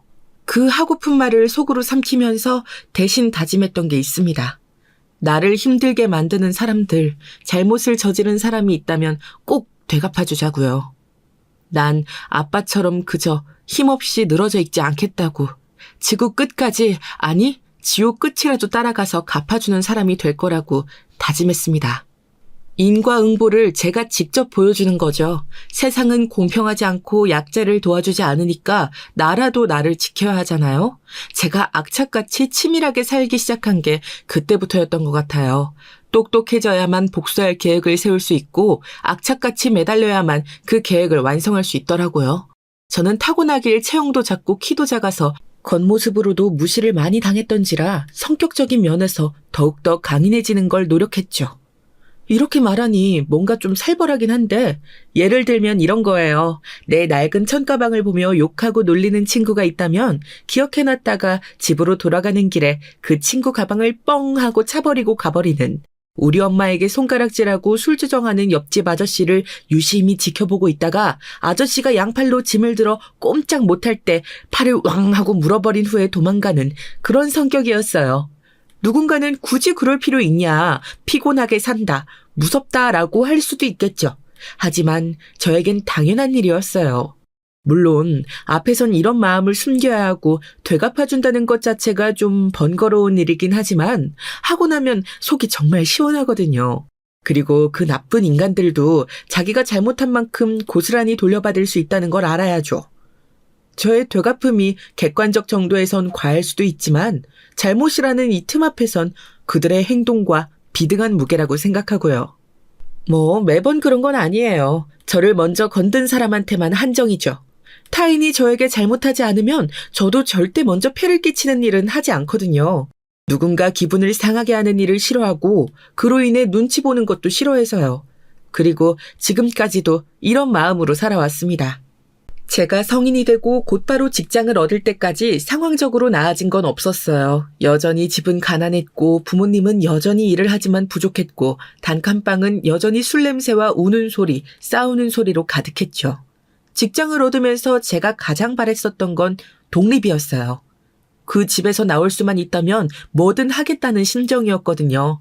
부모님을 사랑하지만 그것과는 별개로 그 조그마한 집에서 셋이 함께 부둥켜 가난에 울부짖는 게 정말 싫었어요. 그래서 직장을 얻자마자 독립을 목표로 열심히 일했죠. 그런데 생각보다 직장 월급이 괜찮은 수준이었고 아빠도 새로운 일자리를 얻으면서 한 달에 가족이 모으는 돈이 꽤 되었어요. 그렇게 모으다 보니 1년 반 후 우리 가족은 좀 더 큰 월세방을 얻을 수 있게 되었습니다. 처음엔 무조건 혼자 나와 살겠다고 다짐했는데 시간이 지나고 나니 돈을 모으는 재미가 있더라고요. 혼자 방을 얻는 것보다 차라리 다 같이 살 집을 얻는 게 낫겠다는 생각이 든 이후부터 정말 안 쓰고 열심히 모았어요. 그 덕에 월세라도 방이 딸린 집을 얻을 수 있게 된 거죠. 우리 집의 불안은 정말 돈 하나 때문이어서 형편이 나아지니 자연스럽게 싸움도 줄어들었습니다. 부모님은 다시 마음을 다잡으신 듯 열심히 일하셨고 저도 경제적 부담을 다 짊어지고서 매일 치열하게 일했어요. 회사 일로도 부족해서 일 끝나는 저녁이나 주말 낮엔 전단지 아르바이트를 했고요. 자는 시간을 줄여가며 부업 일을 한 거죠. 하루 24시간을 꽉 채워서 보내던 그때 지금 와서 생각해보면 어떻게 그렇게 매일 하루를 보냈는지 참 신기할 따름이에요. 어려서 가능했던 것 같기도 하고 악바리 정신으로 가능했던 것 같기도 하네요. 중요한 건 그렇게 살아온 시기가 있어서 지금의 제가 있을 수 있다는 거예요. 그렇게 지독하게 살아봤으니까 나는 뭐든 해낼 수 있는 사람이라는 믿음이 생겼거든요. 절대로 못 잊을 힘들 시간이 있었고 또 그걸 이겨내 봤으니 더 큰 어려움과 역경이 와도 이렇게 또 이겨내면 될 거란 확신이 생긴 거죠. 이런 건 돈 주고도 못 살 뼈저린 교훈이죠. 그 뒤로 저는 몇 번의 이직을 한 끝에 지금의 회사에 정착하게 됐어요. 어느새 제 나이는 30을 바라보게 됐고 부모님도 이제 허리가 굽고 흰머리 가득한 할아버지, 할머니가 되셨죠. 알뜰살뜰히 모은 끝에 정셋집을 구할 수 있게 됐고 크진 않지만 세 식구가 오순도순 살 수 있기에 충분히 만족했습니다. 이렇게 단 두세 줄로 저의 10년을 줄여보았지만 절대로 쉽지 않은 세월이었어요. 많은 걸 포기해야 했고 원하는 일들 앞에서 눈 감아야 했던 시절이었죠. 가장 빛나야 할 20대를 그렇게 보내고 나니까 어느새 제 안에 보상심리 같은 게 자라나더라고요. 연차가 쌓이고 회사에서도 능력을 인정받아 이제 안정적인 위치에 오르니 그간 못 해봤던 걸 해야겠다는 그런 마음이 들더군요. 그래서 주말이면 부지런히 여행도 다니고 부모님과 비싼 음식점을 가보고 혼자 술집에 가서 술도 마셔보고 이전엔 몰랐는데 세상엔 재밌는 게 정말 많더라고요. 단지 짧은 경험으로 끝나는 게 아니라 삶을 더 윤택하게 만들어주기도 하고 힘든 일을 버티게 할 낙이 되어주기도 하고 더 넓은 세계가 있다는 걸 알려주기도 하고요. 그동안 모르고 살았던 걸 생각하면 억울할 때도 있었지만 그래도 지금이나마 할 수 있게 된 걸 감사하기로 했습니다. 그렇게 신나게 놀던 와중에 한 사람을 만나게 됐어요. 국내 여행을 갔다가 만난 사람인데 같은 서울에서 왔더라고요. 그 사람도 혼자고 저도 혼자인 터라 이런저런 이야기를 하면서 합석을 하게 됐는데 대화를 나누다 보니 생각이나 가치관, 신념이 잘 맞았고 그러다 보니 이성적으로 마음이 생기더라고요. 결국 그 사람과 저는 연인이 되었고 결혼까지 약속하게 되었죠. 사실 좀 창피하지만 저는 30이 돼서야 첫 연애를 해보았습니다. 그전까지 연애란 저에게 정말 어려운 숙제처럼 느껴졌거든요. 해보기는 해야 하는데 뭘 어떻게 해야 할지 모르겠어서 계속 미뤄두는 그런 숙제 말이에요. 일만 하던 저에게 다가오던 사람도 딱히 없었을 뿐더러 간혹 있어도 제가 여건이 안 돼서 거절해오기 일쑤였어요. 한 번은 직장 동료의 성화에 처음으로 소개를 받아볼까 해서 번호를 넘겨받고 만나봤었는데요. 그 자리가 맞선 같아서 너무 낯간지럽고 부끄럽더라고요. 어떤 걸 좋아하는지 또 어떤 걸 싫어하는지 이야기 나누는 게 자기적으로 느껴져서 자꾸만 스스로 부자연스럽게 행동하게 되고요. 그러다 보니 누군가를 만나는 게 정말 어렵다는 걸 알게 됐어요. 한편으론 제 모습에 자신이 없기도 했고요. 다른 여자들이 하는 그런 치장을 멀찍이서 바라보던 저는 스스로를 꾸미는 법도 몰라서 이런 나를 누가 사랑해줄까 하는 마음도 있었어요. 이런 것들이 총체적으로 합해져서 여태껏 연애를 못 해본 거죠. 그런데 전혀 생각지 못한 여행지에서 한 사람을 만나고 사랑에 빠지고 연애를 시작하게 된 겁니다. 게다가 결혼까지 한 번에 맺어지게 됐으니 이거야말로 운명이라 해야 할까요? 집신도 제 짝이 있다더니 꼭 저를 두고 한 말이었더라고요. 이젠 남편이 된 그 당시에 그 사람은 저와 딱 반대인 사람이었어요. 소위 악바리 같은 저와 다르게 느긋하고 여유롭고 포용적인 사람. 전 늘 마음의 여유가 부족한 편이었는데 막상 그런 사람을 만나니까 신기하고 또 배우고 싶더라고요. 어떻게 이런 여유가 나올까? 이 사람과 함께하면 나도 마음의 안정을 찾을 수 있을까 싶었어요. 연애를 상상하다 보면 여러 가지 희망사항을 갖게 되는데 저는 그중 가장 첫 번째가 배울 점이 있는 사람이었거든요. 딱 그런 사람을 만나게 된 거죠. 연애부터 결혼 전까지 저희는 순탄하게 만남을 이어갔습니다. 슬슬 결혼 이야기가 오가면서 남편의 가족 이야기를 전해들을 수 있었어요. 남편의 부모님은 두 분 다 대학 교수로 계셨고 그래서인지 집안도 경제적으로 여유로운 조건이더라고요. 어쩐지 늘 느긋하다 싶었는데 다 주머니 여유에서 오는 여유와 안정이었나 봐요. 사실 좀 놀라긴 했어요. 하고 다니는 꼴 보면 절대 있는 집 자식이라고 생각이 안 들었거든요.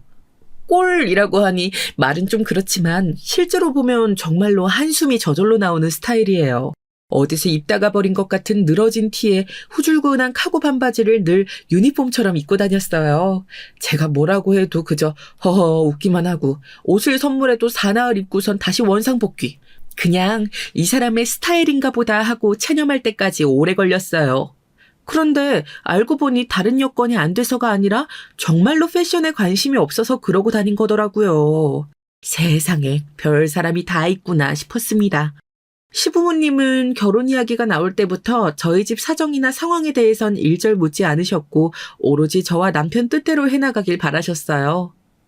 자금이 부족하다면 보태주시겠다 하여 전셋집 얻는 것에 도움을 받았죠. 정말 감사했어요. 제가 모은 돈은 여태껏 저희 집을 사는 데 들어가서 따로 돈을 빼기가 난감했거든요. 지금 모아둔 거로는 시골리는 데에 쓰는 게 전부였죠. 남편도 이제 막 일이 풀리던 시점이라서 모아둔 돈이 많지 않았고요. 도와주신 덕분에 좋은 집을 구할 수 있었고 큰 걱정 없이 결혼식을 준비할 수 있었어요. 저희 부모님은 면목이 없다며 죄송스러워 하셨지만 제가 살면서 금전적으로도 효도로도 전부 다 갚으려고 했기에 괜찮다고 말씀드렸죠. 지금까지도 틈틈이 또 열심히 갚아나가고 있습니다. 남편에겐 형이 한 명 있어요. 남편이 숙박업을 하고 있는데 지금 그 형과 둘이 하는 거였어요. 형은 당시 결혼한 지 1년 되었고 남편의 형수는 강남 출신 부잣집 딸이라고 하더군요. 아무리 그래도 형수에 대해 소개해 주는데 강남 출신 부잣집 딸은 좀 그렇지 않냐고 타박했더니 자기가 아는 게 그것뿐이라고 하더라고요. 마주친 적도 별로 없고 그 몇 번 봤을 때도 하도 강남 얘기, 부자들 얘기만 해서 그렇게만 기억하고 있었대요. 이 말을 들을 때까지만 해도 그냥 남편이 남에 대해 무심하구나, 관심 둔 몇 가지만 기억하는구나 했습니다. 그런데 진짜로 그 형수라는 사람을 만나보니 남편의 말이 맞더라고요. 강남 출신 부잣집 딸이란 말 그대로요. 남편의 형수, 그러니까 큰 동서가 된 그 사람을 만난 건 저희 결혼식을 3달 앞둔 시점이었어요. 상견례 때는 부모님만 모시고 간소하게 했던지라 남편의 형네 부부는 못 뵈었거든요. 그래도 결혼 전에는 만나 뵙고 인사드리는 게 맞을 것 같아서 마련한 자리였습니다. 당시 큰 동서가 본인이 잘 아는 음식점에서 만나자고 했는데 강남에서 유명한 일식집을 예약했더라고요. 저랑 남편은 강남에서 꽤나 먼 지역인데 굳이 거기서 만난 것도 제가 회 종류는 별로 안 좋아한다고 의견을 전달했는데도 일식집으로 정한 것도 좀 의아했습니다만 만나기 전부터 고의로 그런 것도 아닐 테고 이런 일로 벌써 기분 상하고 싶지는 않아서 애써 넘겼습니다. 그렇게 약속 날이 되고 고의가 아닐 거란 저의 생각은 큰 동서가 건넨 첫 인사로 인해 단박에 깨져버렸죠. 어머, 안녕하세요. 아직 결혼 전이긴 한데 이름 부르면 정 없으니까 그냥 큰 동서라고 부르면 되나? 강남이 좀 멀죠? 큰 동서 집에서 먼 건 아는데 요즘 이 음식점이 엄청 핫해서 꼭 와보고 싶더라고. 괜찮지? 아, 참, 여기 회 말고도 튀김 종류나 사이드도 괜찮은 메뉴니까 그런 거 많이 시켜요. 제가 마음에 걸렸던 모든 사항을 다 알면서 본인이 와보고 싶었다는 이유 하나로 이렇게 장소를 정한 거더라고요. 게다가 은근슬쩍 말을 놓는 것까지 큰 동서는 솔직히 첫인상부터 최악이었습니다. 아주버님은 남편이랑 생긴 것도 비슷한데 성향까지 똑같은지 남편이 평소에 자주 입는 스타일로 꽤 소박하고 수더분해 보였어요. 성격도 비슷해서 그저 허허 웃기만 하고 잘 들어주고, 그런데 어떻게 둘이 부부가 된 건지 큰 동서는 전혀 딴판이더라고요. 비싸게 주고 산 가방인지 테이블도 좁은데 굳이 위에 올려놓고 두 손에는 온갖 명품을 두른 건지 한번 잘못 스치기만 해도 인상을 찌푸리면서 내내 손에 낀 장신구들을 매만지고, 말끝마다 강남이 어쩌고 부자들은 어쩌고 저더러 출신이 어디냐느니 요즘 누가 그런 목걸이를 차느냐느니 그쪽이나 저희 쪽이나 형편이 비슷한 걸 뻔히 다 알고 있는데도 그런 소리를 하더라고요. 지금은 집에서 놀고 먹는 무직자면서 형님은 남편이 말했던 강남 출신 부잣집 딸에 대한 자부심이 정말 강한 사람이었습니다. 일일이 반박하고 싶었지만 첫 만남이기도 하고 얼굴 붉히기 싫어서 이 또한 참았죠. 그렇게 식사를 다 끝낼 쯤 서둘러 집으로 가고 싶던 저는 오늘 벌써 시간이 늦었는데 내일 출근도 해야 하니까 이쯤에서 이제 돌아가자고 말했어요. 그러자 큰동서가 제 얼굴을 빤히 들여다보더라고요. 무슨 할 말이라도 있냐고 물으니까 씩 웃으면서 제게 하는 말이, 큰동서, 내가 걱정돼서 하는 말인데 벌어둔 돈은 좀 있어? 여윳돈 같은 거 말이야. 듣자 하니 가정 형편이 그리 좋지는 않다며. 아우 딱해라. 그 빈 공백 다 채우려면 열심히 일해야 하니까 그렇게 직장에 애써서 다니고 있는 거구나.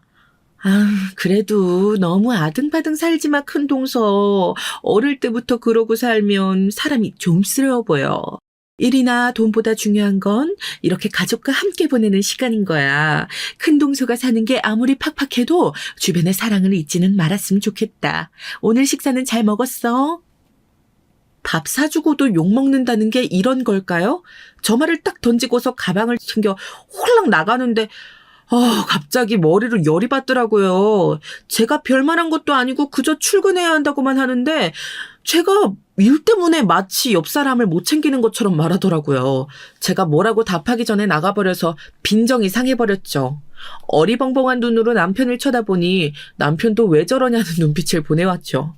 저희 집 형편이 어려운 걸 어떻게 아냐고 물어보니까 남편은 말한 적도 없다고 하더라고요. 그러자 저희 이야기를 들은 아주버님이 말하길 엊그제 시어머니가 시아버지랑 하는 얘기를 엿듣고서 저러는 것 같다며 마음에 담아두지 말라고 큰동서를 감싸더라고요. 아주버님은 이런 모습이 익숙하다는 듯이 미안함을 담은 눈짓을 저희에겐 보내곤 큰 동서를 따라 나갔습니다. 남편은 형수가 좀 밉상에다가 눈치 없이 말을 해서 그렇지 나쁜 사람은 아니라며 기분 풀라고 하더라고요. 그런데 제 생각엔 눈치가 없는 게 아니라 오히려 교묘하게 사람 기분을 망치는 영악한 사람 같았습니다. 물론 어디까지나 제 생각일 뿐이니까 남편한테는 말하지 않았지만요. 내가 고른 적 없는 비싼 집 와서 돈만 날리고 집 가는 길은 멀고 기분은 나쁘고 소중한 하루를 날려먹은 기분이었습니다. 하지만 그때 큰동서는 몰랐겠죠. 저는 받은 만큼 꼭 돌려주는 사람이란 걸요. 3달 뒤 어찌저찌 정신없이 결혼식을 치르고 나서 저희는 제주도로 신혼여행을 다녀왔습니다. 해외로 가고 싶었는데 당시 코로나가 심해서 최선이 제주도였어요.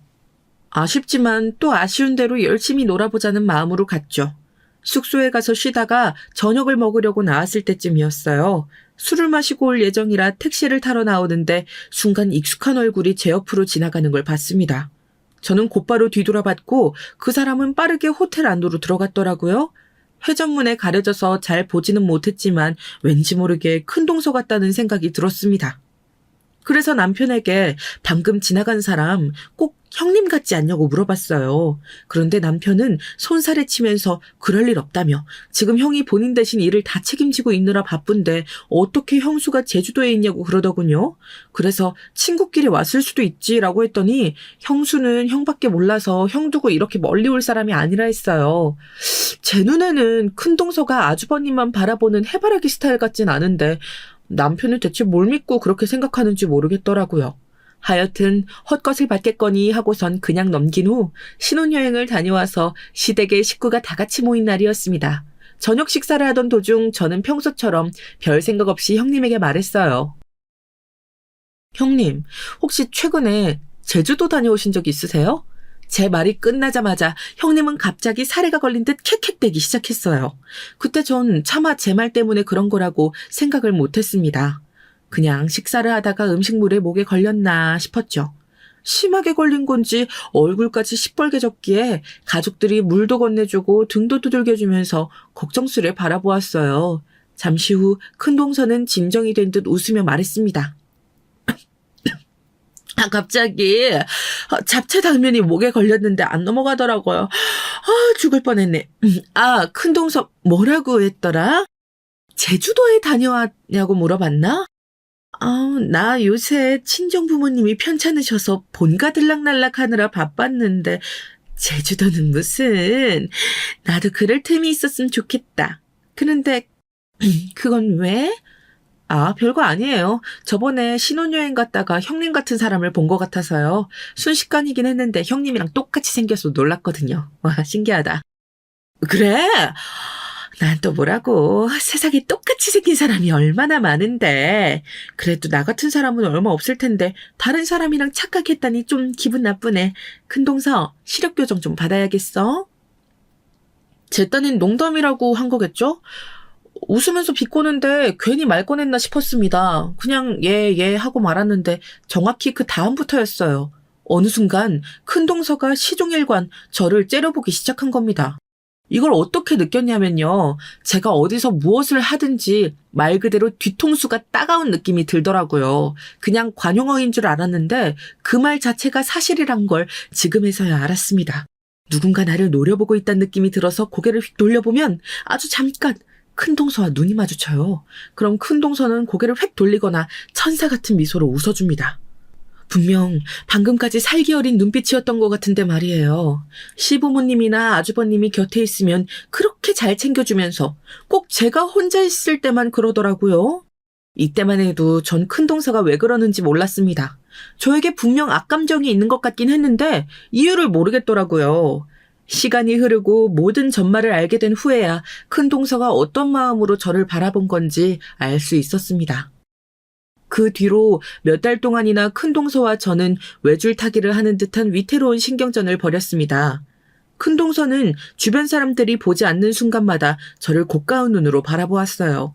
제가 무시해버리면 어느새 다가와 제 속을 살살 긁어놓고 갑니다. 긁는 주제도 여러 가지였어요. 큰동서는 키가 짜리몽땅해서 못 먹고 자란 아이 같아 부모님이 반성 좀 하셔야겠다. 큰동서처럼 쓸데없이 자존심이 세면 못 써.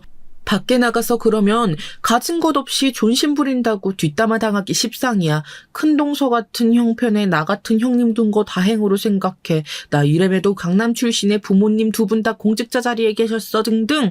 여러분들은 이 말들을 그저 농담으로 받아들이실 수 있나요?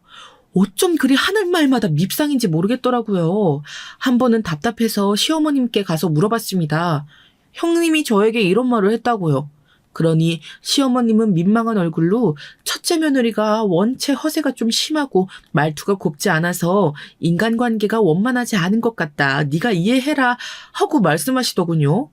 시댁은 워낙 점잖고 문제 일으키는 걸 싫어하셔서 그런지 큰동서의 언행을 그냥저냥 넘기는 분위기인 듯 했습니다.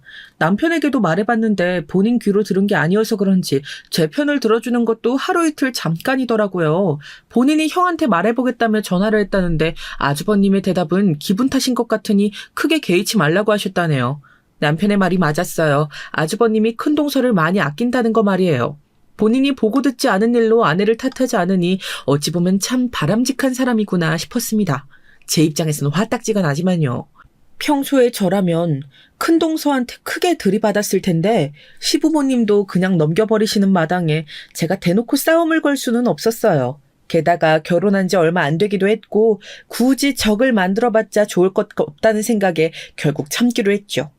그런데 결국 그 일이 터져버린 거예요. 저는 SNS 계정이 있지만 많이 하는 편이 아니거든요. 하는 방법도 잘 모르고요. 그런데 친한 친구를 만나게 된 날이었어요. 친구가 SNS에 요즘 유행하는 재밌는 기능이 있다면서 해보자고 하더군요. 해서 오랜만에 SNS를 켜보았는데 그 위에 친구 추천으로 큰동서가 뜨더라고요. 번호가 있으면 추천에 뜨는 것 같았어요. 친구와 헤어진 후 큰동서의 SNS가 생각나서 한번 들어가 보았습니다. 뭐 평소 하는 말처럼 화려한 사진들로 가득하더라고요. 그 와중에 또 웃긴 건 가장 최근 게시물에 제 욕을 써놨더라고요.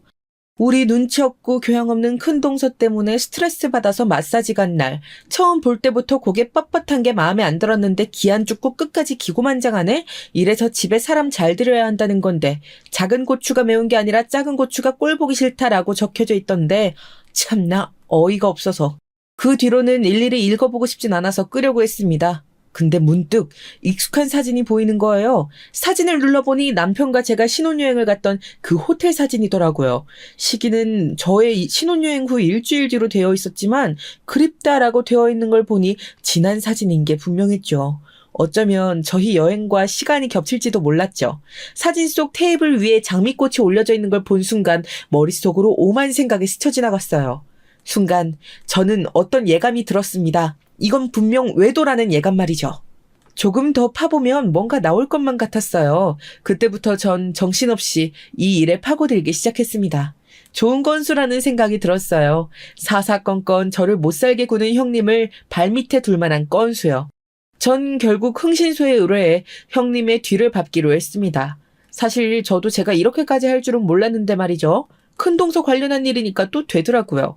흥신소에 의뢰한 뒤 열흘 후 곧바로 연락이 왔습니다. 외도가 맞더라고요. 심지어 형님이 다니는 수영센터의 수영 강사였어요. 아주버님이 일을 나가면 곧바로 짐을 챙겨서 외출했고 이동은 자차가 아닌 택시로만 움직였더라고요. 친정집에 간다는 것도 다 거짓말인 듯 했죠. 아주버님이 너무 안쓰러워서 곧바로 밝히고 싶었지만 무턱대고 말하기엔 조심스러웠어요. 아주버님이 알고 계신지도 확실치 않았고 만약 일부러 눈 감고 있는 거라면 괜히 저만 가정파탄범이 될 수도 있는 거니까요. 우선 저는 관련 증거 사진을 전부 모아두었어요. 당장은 아니더라도 타이밍 좋은 때에 박힐 생각으로요. 하지만 그때는 생각보다 멀지 않은 시기였죠. 일주일 후 남편이 아주버님의 사업 확장을 축하하자며 식구끼리 식사를 하자고 제안했습니다. 그런데 날짜를 잡은 날 시부모님께서 다른 일정이 생겨서 참석을 못하게 되셨어요. 결국 아주버님네 부부와 저희 부부 이렇게 넷이서만 함께 밥을 먹게 된 거죠.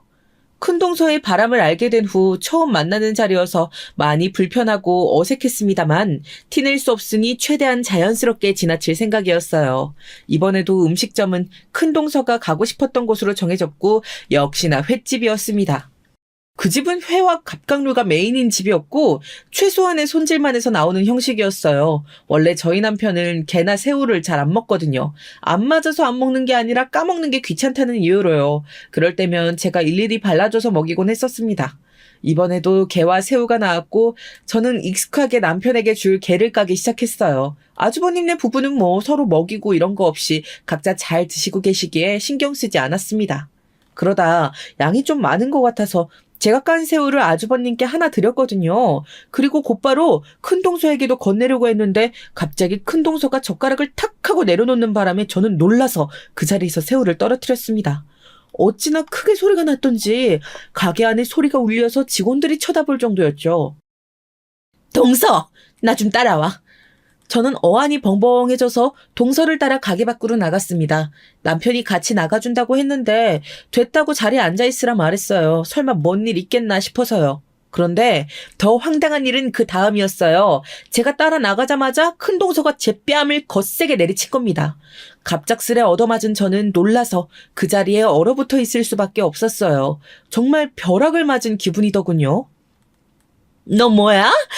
내가 버젓이 옆에 있는데 내 남편한테 새우를 까주고 그걸 또 건네? 부인을 두고서 대놓고 그렇게 아양을 떠는 게 정상이니? 더럽게 뭐하는 짓이야 그게? 형님, 뭔가 오해가 있으신 듯한데요. 저는 아주버님 드리고서 곧바로 형님한테도 드리려고 했어요. 형님이 젓가락을 내려치는 바람에 놀라서 떨어뜨렸지만요. 그리고 그게 뭐가 더러워요? 맨손도 아니고 비닐장갑 끼고 한 건데. 배운 게 없어서 말을 못 알아듣는 거야? 청결면에서 더럽다는 게 아니라 남편 형에게 집적되는 네 행동이 더럽고 추잡스럽다고 알아들어? 이래서 내가 너 같은 애를 상종 안 한다니까. 꼭 가난한 년들이 이렇게 꼬리를 치거든. 말문이 막혀버렸습니다. 생각지도 못한 지점에 꼬투리가 잡혀서 뺨을 얻어맞았고 이젠 언어 폭행까지 당하니 정신이 혼미해지는 기분이었어요. 그러자 오히려 이성적으로 생각하게 되더라고요. 지금 내가 뭘 해야 하지? 뭘 해야 이 사람을 쓰러뜨릴 수 있지? 라는 이성적 판단이 들었습니다. 그러자 답은 하나더라고요. 내가 준비한 무기를 사용하는 것이요. 저는 조용히 핸드폰을 켜서 따로 찍어뒀던 큰 동서의 외도 사진을 보여주었습니다. 뭐 하는 거냐며 아직까지 큰 소리 치던 큰 동서는 사진을 본 순간 아무 말도 하지 못했어요. 그저 눈만 크게 뜨고서 사진을 바라보았죠. 이게 무슨 사진이냐고 되려 묻기에 형님이 더 잘 아는 사진이라고만 답했습니다. 그러자 뭔가 오해가 있는 것 같다면서 친한 동생과 쇼핑한 건데 이 사진을 제가 왜 갖고 있냐고 화를 내더라고요. 제 핸드폰을 뺏으려고 하기에 막아서고서 말했습니다. 수영 강사와 외도하는 거 다 알고 있고 제주도 호텔에서 묵었던 것도 알았다고요. 지금 당장 수영 강사가 어디서 일하는지 어디에 살고 있는지 곧바로 말할 수 있을 정도로 자료 있고 둘이 함께 호텔로 들어가는 결정적 사진도 따로 보관 중이니 그만 발뺌하라고 소리쳤습니다. 그제야 사태 파악이 됐는지 큰 동서가 곧바로 제 앞에서 무릎을 꿇더군요. 사람이 이렇게 한순간에 바뀌다니 정말 신기할 따름이었어요. 동서, 잠깐만. 왜 이래? 이러지 말자, 우리, 뭔가 의도가 있나 본데? 그래. 내가 잘못했어. 감정 쌓인 건 대화로 풀면 되잖아. 굳이 이렇게 서로 사생활 들추고 진흙탕 만들 필요 있어? 내가 잘못한 거 사과할게. 방금 때린 거, 아니, 전부 다 동서 심기 불편하게 만든 거 있으면 다 사과할게. 미안해. 미안하다고, 사과 받아주면 안 돼? 그게 사과하는 사람의 태도와 말투예요? 처음부터 고개 빳빳하게 구는 게 마음에 안 들었는데 역시나 끝까지 기고만장한 태도로 구니까 참 할 말이 없네. 동서가 이해해줘. 나 이혼 못해. 그 남자? 그냥 재미로 만난 거야. 짧게. 바람핀 건 맞지만 나 아직 우리 남편 진심으로 사랑하고 이혼하면 나 우리 친정집에서도 쫓겨나. 이게 두 번째 결혼이란 말이야. 또 한 번 이혼하면 재산 한 푼 안 주고 호적 파버린댔어. 그럼 난 이제 정말 죽은 목숨이라고. 사람 하나 살린다고 생각하고 한 번만 봐줘 동서. 제발. 그렇게 여우처럼 굴더니 이젠 얼마나 당황했는지 본인 입으로 약점을 술술 불더라고요. 아무렇지 않은 척 들었지만 속으론 정말 많이 놀랐어요. 두 번째 결혼인 것도 전에 이혼한 사유도 외도였다는 것도 전혀 몰랐거든요. 이야기를 듣고 나니 확실해진 건 분명 아주버님은 이 사실을 모르고 있다는 거였습니다. 한 번만 봐달라고 매달리는 이 여자를 그냥 봐줄 수 없다는 생각이 들었어요. 짧게 만난다고 했지만 흥신소말로는 최소 1년 이상 만남을 지속해왔다고 들었거든요. 이런 생각들을 하느라 제가 아무 말 하지 않자 큰 동서는 스스로 뺨을 때리기 시작했습니다. 사람들이 놀라서 쳐다봤지만 저는 말리지 않았어요. 그저 위에서 내려보기만 했죠. 그때 아주버님과 남편이 가게 안에서 나왔고 이 광경을 목격했습니다. 아주버님이 깜짝 놀라서 큰동서를 말리더라고요. 남편도 놀랐는지 저에게 달려와 무슨 일이냐고 물었습니다. 그러자 큰동서가 냉큼 밑밥을 치더군요. 내가 동서한테 잘못했어요. 아까 동서가 말실수를 한 것 같아 손윗사람으로서 따끔히 지적하려고 따로 부른 건데 이렇게 대화 나눠보니까 실수가 아니었더라고. 그냥 오히려 잘못 들은 내가 너무 미안해. 너무 미안해서 내가 너무 한심해서 스스로 벌을 주고 있었어요. 제가 어이가 없어서 쳐다보자 아주버님이 보지 않는 틈에 저를 향해서 손을 빌더라고요. 어이가 없어서 순간 웃음이 나왔습니다. 제가 웃자 남편은 지금 웃음이 나오냐고 화를 내더군요. 그러자 눈치가 보였는지 큰동서가 또 남편을 말리고요. 지금 뭔 상황인 줄 아냐고 제가 남편한테 물었더니 큰동서가 이제 그만하자며 아주버님을 데리고 황급히 자리를 떠났습니다. 그 이동하는 중에 또 곧바로 제게 문자를 보내더군요. 만약 동서가 이 얘기 가족들한테 말하면 나도 가만히 안 있어. 동서 집안 풍비박산 만드는 거 일도 아니거든. 내 모든 걸 걸고서 똑같이 만들어줄 거야. 그러니 약속 지켜라고요. 분노가 속에 가득 차서 그냥 지금 전부 다 말해버릴까 했지만 그날의 아주버님을 축하하기로 한 자리였으니 하루만 참기로 했습니다. 대신 남편에게 있는 대로 화를 퍼부으며 제가 뺨 맞은 이야기를 했죠. 그제야 남편은 사태를 파악하고서 제게 손이 발이 되도록 싹싹 빌었고요. 본인이 큰동서한테 직접 가서 사과 요구하겠다고 이제는 싸워야겠다고 하기에 됐다고 했습니다. 그때까지도 전 큰동서의 외도에 대한 건 말하지 않았어요. 이대로 밝히는 건 재미없다는 생각이 들었거든요. 그 뒤로 큰동서에게 하루에 한 번씩 문자와 전화가 왔습니다. 때로는 사과로, 때로는 협박으로, 때로는 설득으로 갖가지 형태로 문자를 보내면서 제게 비밀을 함구할 것을 요구했어요. 제가 따로 답을 한 적이 없으니 얼마나 애 같았을까요? 그리고 일주일 뒤 큰동서의 생일이 다가왔습니다. 곧 큰동서 생일인 건 알고 있었어요. 넷이 모였던 날 주된 화두가 큰동서의 생일이었거든요. 어떤 생일 선물이 갖고 싶다느니 어떤 파티를 하고 싶다느니 등등 뭔가가 있을 거란 생각이 들었죠. 그리고 예상대로 큰동서는 화려하게 생일 파티를 열었습니다. 솔직히 저랑 그런 일이 있은 뒤였으니 그냥 조용히 넘어가지 않을까 싶기도 했거든요. 하지만 큰동서는 역시나 제 상식 밖에 있는 사람이었어요. 아주버님과 큰동서의 친한 친구들을 불러서 거하게 생일상을 차리기로 했다더군요. 생일 선물도 미리 받고 싶은 걸 다 얘기해놔서 아마 오늘 전부 받게 될 거라고 철석같이 믿고 있더라고요. 아무래도 생일 파티는 개모임이 틀림없습니다. 큰동서는 집에서 하는 파티인데도 출장 요리를 부른 것도 모자라서 본인이 처음으로 음식을 했다나 뭐라나 시종일관 자랑을 떠들어댔어요. 그렇게 약속한 시간이 저녁 6시라는 걸 알게 된 저는 대략 생일상 준비가 마무리됐을 5시 40분쯤 저는 계획한 대로 큰동서의 집에 사진을 보냈습니다. 아주버님과 큰동서 둘이 막바지에 손님을 맞이하려던 그 순간에요. 그 방법이 아주버님께 가장 피해가 적으면서도 큰동서가 화를 낼 만한 때라고 생각했거든요. 역시나 사진을 문 앞에 두고서 아래 주차장에서 기다리던 저는 15분이 지난 후에 울면서 뛰쳐나온 큰동서를 발견했습니다. 전 웃으며 큰동서를 향해 다가갔어요. 저를 발견한 큰동서는 화를 참지 못하고 멱살을 잡더군요. 그래, 역시 네 짓이었어. 일부러 오늘 밝힌 거지. 남의 잔칫날에 죄를 뿌려도 유분수지. 네가 사람이야? 원하는 대로 돼서 기분 좋아? 좋냐고. 너 때문에 다 망쳤어. 이제 다 끝이라고. 내가 너 가만 안 둬. 오늘 너 죽고 나 죽는 거야. 같이 지옥 가자. 그러게, 심성 곱게 살았어야지. 이게 다 뿌린 대로 거둔 거 아니겠어? 괜히 손 아래 사람 자기 편한 대로 써먹으려다 안 되니까 여태껏 알게 모르게 괴롭힌 거. 내가 아무것도 모를 줄 알았니?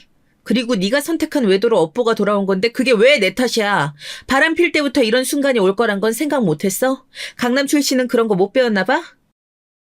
저는 큰동서의 손을 잡고서 힘껏 떼어낸 뒤 뒤로 밀쳐버렸습니다. 그러자 어찌나 체력이 좋은지 곧바로 일어나서 제게 덤벼들더라고요.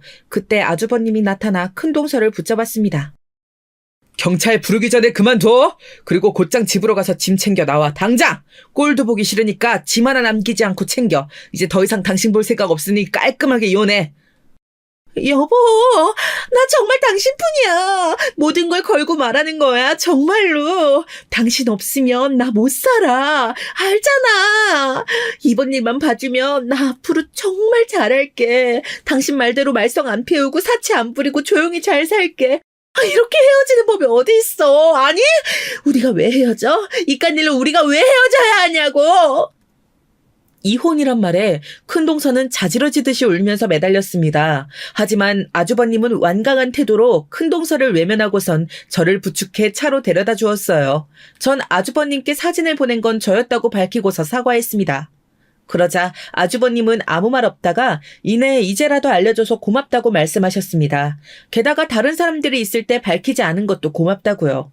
본인은 눈치가 없어서 지금까지 아무것도 몰랐다고 하셨어요. 외도뿐만 아니라 두 번째 결혼인 것도요. 아마도 큰동서는 첫 번째 결혼 때 혼인신고를 안 하고 식만 올린 것 같았어요. 그래서 아주버님도 몰랐던 것 같고요. 아내를 사랑해서 그동안 힘들고 버거운 일들도 그냥 눈 감아주며 살았는데 이제는 안 되겠다며 정말 끝이라는 말을 들으니 전 아무 말도 할 수 없었어요. 아주버님께는 죄송스러운 마음밖에 없었습니다.